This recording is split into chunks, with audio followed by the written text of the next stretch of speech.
문재인 대통령 개헌안이 국회로 넘어왔습니다.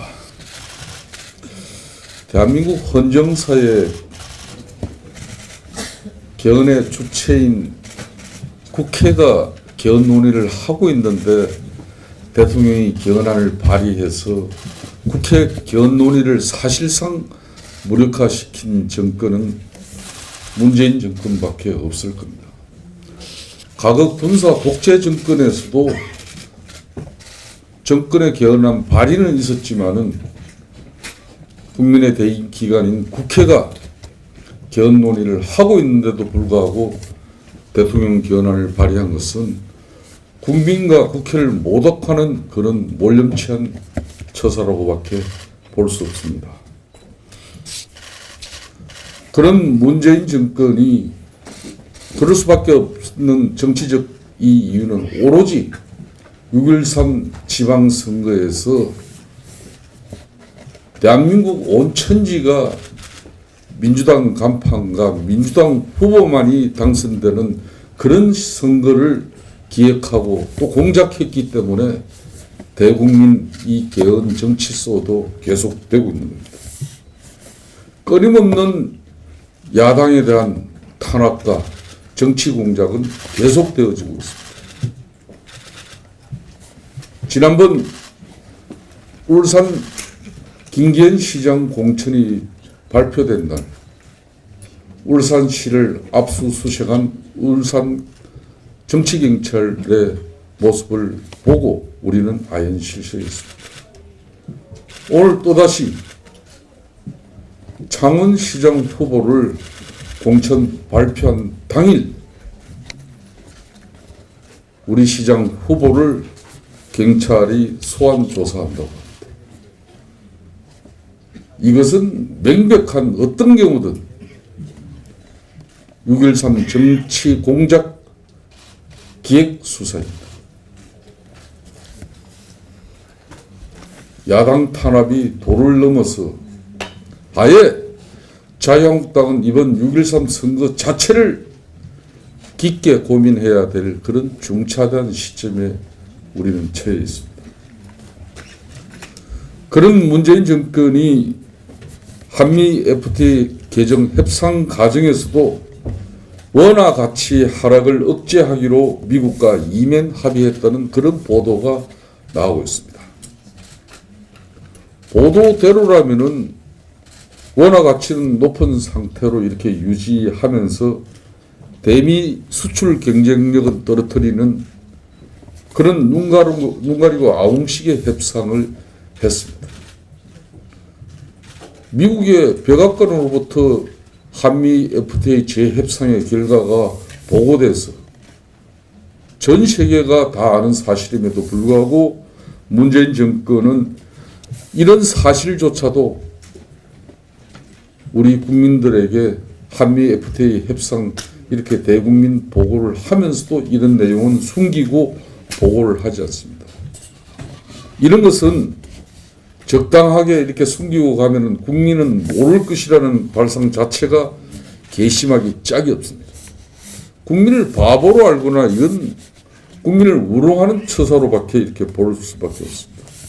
더 기가 막힌 것은 통상교섭본부와 기재부가 서로 내 탓이 아니라고 이렇게 핑퐁을 치고 있습니다. 중요한 것은 이 한일 협상은 최종 컨트롤 타워는 청와대입니다.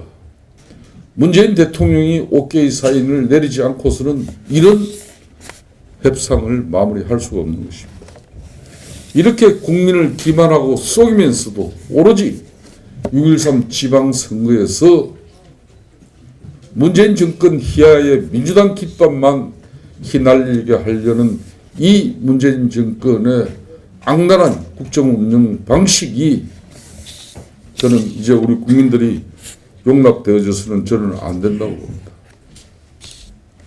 오늘 어청을 통해서 자유한국당은 이번 3월 국회에서도 GM 국정조사와 또 미투가 일시적인 여성들의 아픔과 고통을 이렇게 우리 사회가 수용하는 게 아니라 국회가 뒷받침해서 이런 성폭력을 제도적으로 근원적으로 우리가 대처할 수 있는 국회 차원에서 성폭력 근절 대책 특위를 구성하고자 했지만은 민주당은 오로지 정치 공작과 정치 공세만을 위한 3월 임시국회를 무력화시켰습니다. 오늘에야 이제 이 회의는 열립니다마는 약 80여 건의 자유한국당이 중심이 된 민생 경제 법안들을 처리합니다. 저희들은 할 일은 국회 차원에서 분명히 합니다. 그렇지만 끊임없는 정치 탄압, 정치 공작적 행위에서 비롯한 이 전국 운영 방식에 대해서 제1야당 자유한국당은 오로지 국민과 함께 서민 중산층을 아우르는 정당으로서 저희들의 역할을 또 다해나가는 그런 마음가짐을 또 가져야 할 그런 중차대한 시점이라고 봅니다. 오늘 이 법안 처리와 함께 또 오늘 의총을 통해서 의원님 여러분들께서 주실 의견이 계시면 지도부에서는 여러분을 적극적으로 입장을 수용하고 또 대변하도록 하겠습니다. 감사합니다. 중앙 공약 개발단 관련해서 지난 3월 9일 공식 발족한 6.13 지방선거 공약 개발단에서는 우리 6개 혁신단과 청년생활 플러스 특위 중심으로 중앙 공약 개발에 박차를 가하고 있습니다. 지난번에 의총에서 말씀드렸지만 17개 광역시에 대한 공약은 분석을 다 끝냈습니다. 아울러서 226개 지방자치단체에 대한 거는 수도권 중심으로 먼저 지금 그 분석을 하고 있습니다. 오늘 말씀드린 거는 중앙 그거 두 개 공약을 떠나서 우리 중앙당에서 핵심적으로 이번 지방선거 관련돼서 내세울 그런 공약들을 중앙 공약 개발단에서 지난 23일까지 6개 혁신단별로 공약 1차 초안을 취합을 했고 이번 주부터는 이제 혁신단별 공약 점검회를 개최했습니다. 그래서 핵심 과제별로 분류를 하고 세부 추진 계획을 촘촘히 검토를 하고 있습니다. 4월 중순까지는 최종 안을 마련하겠습니다. 그리고 이제 수정과 보완을 거쳐서 4월 말에 중앙 공약집 발간을 목표로 해서 끝내도록 하겠습니다. 아울러서 정책 공약 공모전과 관련돼서 말씀을 드리겠습니다. 저희들이 지금 말씀드린 대로 17개 광역시 기초뿐만이 아니라 중앙 공약도 개발하고 있지만 아무리 정책이라 하더라도 우리 당에서만 만드는 것보다는 정책 수혜자들의 목소리를 좀 공약에 반영하는 것이 좀 우선되지 않겠냐 그렇게 판단을 해서 3월 초부터 정책 아이디어 공모전을 시리즈로 개최를 하고 있습니다. 그래서 제1탄은 N4 세대를 구하라는 슬로건으로 청년 관련 정책 아이디어 공모전을 지금 개최를 하고 어제 마무리가 됐습니다. 그래서 많은 청년들이 취업, 결혼, 출산, 내 집 마련 등에서 그런 대안에 대해서 희망을 제안해 주셨습니다. 그래서 정책위에서 그 공모전에 참여한 그런 내용들을 꼼꼼히 검토를 해서 공모 결과를 발표를 하고 당 정책에도 반영을 하겠다는 말씀을 좀 드리고 싶습니다. 그리고 2탄으로 지난주 금요일 23일부터 여성 관련 정책 아이디어 공모전 영희 씨를 구하라는 그런 슬로건으로 또 진행을 하고 있습니다. 그래서 우리 당 홈페이지에 공모전 특별 페이지에서 접수를 받고 있습니다. 그래서 훌륭한 여성 정책 아이디어들이 많이 제안될 수 있도록 의원님들께서 관심을 많이 갖고 주위에 널리 홍보를 해주시기 바랍니다. 고맙습니다. 오늘 본회의에서는 민병두 의원 사직의 건이 보고가 될 겁니다. 처리는 민주당에서 지금 국회의장께 협의하지 않고 있기 때문에 처리는 조금 시간이 걸릴 걸로 예상이 됩니다. GM 국정조사 요구를 우리 당하고 바른미래당 공동으로 발의했는데 오늘 본회의에 보고가 됩니다. 그리고 회기 결정의 건이 보고가 되는데 3월 임시국회를 저희 당하고 바른미래당이 국정조사를 요구함으로 인해서 3월 12일부터 3월 임시회의가 개의가 됐습니다. 오늘 본회의를 이어서 회기를 마무리해야만 다음 주 월요일부터 4월 국회가 정상적으로 가동이 될 수 있기 때문에 오늘 회기 결정의 건을 상정을 합니다. 그리고 환노위에서 국정감사 관련 감사원에 대한 감사 요구안이 오늘 처리될 예정입니다. 그리고 법률안은 73건 처리 예정입니다. 4월 국회 관련해서 보고 드리겠습니다.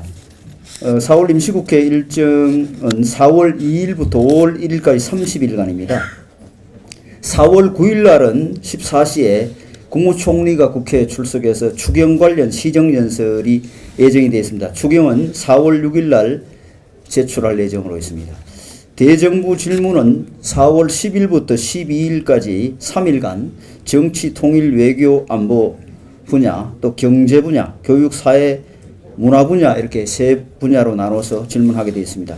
질문 의원은 하루에 12분씩 해서 민주당 5, 우리당 5, 바른미래당 1명, 비교섭단체 1명 이래서 12명입니다.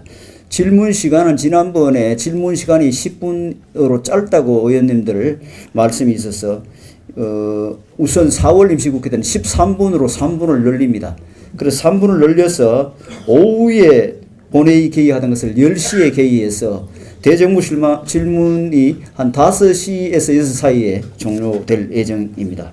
상임위 활동은 4월 3일부터 8일까지 또 4월 13일부터 18일까지 상임위 활동 기간으로 잡혀 있습니다. 본회의는 안건 처리를 위해서 4월 19일 목요일, 4월 26일 목요일 14시에 이틀 잡혀 있습니다.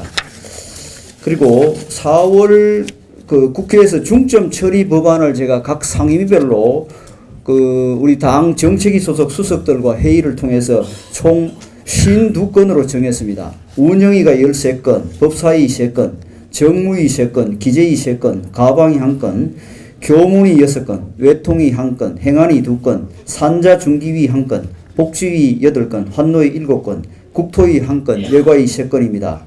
우리 간사님들 우리 당 소속 수석 전문위원들을 불러서 중점 처리 법안으로 선정된 법이 뭔지 파악해 주시고 이 법안이 소위에 회부되거나 또는 처리되는 사항이 있으면 반드시 원내하고 상의해서 상황이 유지될 수 있도록 해 주시면 고맙겠습니다. 이상입니다.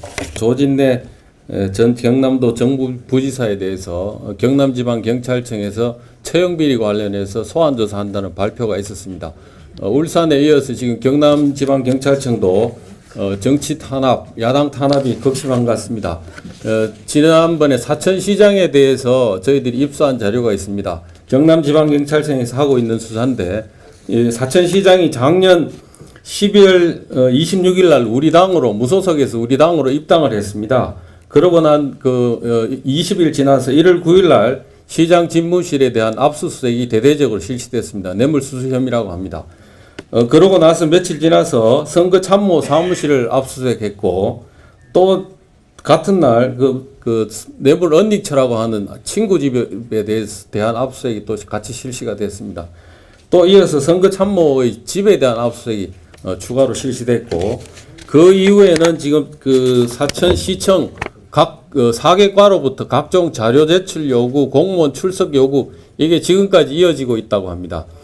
경남지방경찰청의 도가 넘은 수사가 이번에 다시 한번 재현된 거라고 생각합니다. 앞으로도 저희들로서는 이와 관련된 제보를 철저히 확인하고 이 경우가 어떤 경우에 해당할 수 있는지 고발 조치가 가능한지 제가 검토해서 조치를 취하도록 하겠습니다. 필요한 조사라든가 이런 것들은 저희들이 수행을 할 테니까 여기 계신 의원님들께서 각 지역구에 이런 사례들이 있는지 면밀하게 확인해서 저희들한테 알려주시면은 후속 조치는 법률적인 뒷바라지라든가 후속 조치는 저희들이 같이 병행해 나가도록 그렇게 하겠습니다. 우리가 너무 많은 정치 탄압을 받는 것 같습니다. 야당에 대한 야당 후보로 무소속에서 야당으로 입당하니까 수사가 따라오고 또 공천 후보로 확정되니까 압수수색이라든가 뭐 소환조사한다는 이런 보복이 지금 따라오고 있습니다. 이에 우리 당도 결연히 대처해야 될 시점인 것 같습니다. 의원 여러분들께서 모두 협조해 주시면 감사하겠습니다. 고맙습니다.